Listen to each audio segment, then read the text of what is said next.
7 రోజులుగా దీక్ష చేస్తున్న మోతీలాల్ను హరీష్ రావు పరామర్శించారు. నిరుద్యోగులను ఎన్నికల కోసం కాంగ్రెస్ వాడుకుందని అన్నారు. కాంగ్రెస్ జాబ్ క్యాలెండర్ హామీ ఏమైందని హరీష్ రావు ప్రశ్నించారు. రేవంత్, కోదండరాం సమాధానం చెప్పాలన్నారు. దీక్ష చేస్తున్న ప్రభుత్వానికి చీమ కుట్టినట్టు లేదన్నారు. మోతీలాల్ ఆరోగ్యం క్షీణిస్తోందని హరీష్ రావు అన్నారు.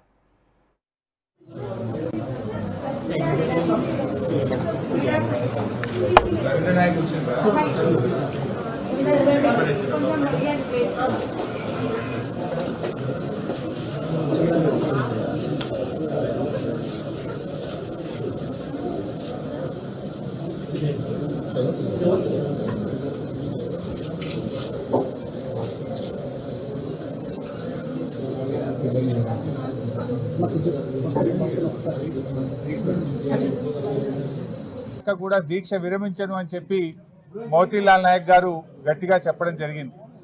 కానీ మేము ఆయనను పదే పదే కన్విన్స్ చేసే ప్రయత్నం చేశాం.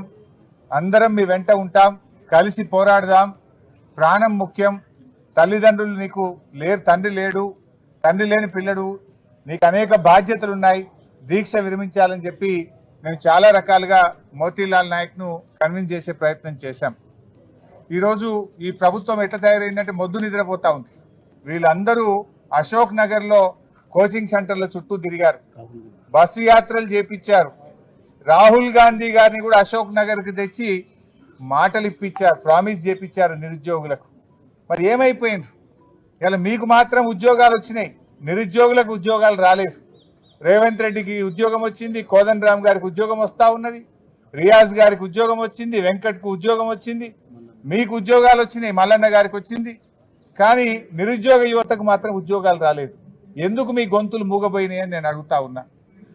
మన రాహుల్ గాంధీ గారు ఆ రోజు మీరు అశోక్ నగర్కి వచ్చి నిరుద్యోగ యువతకు మాట ఇచ్చారు.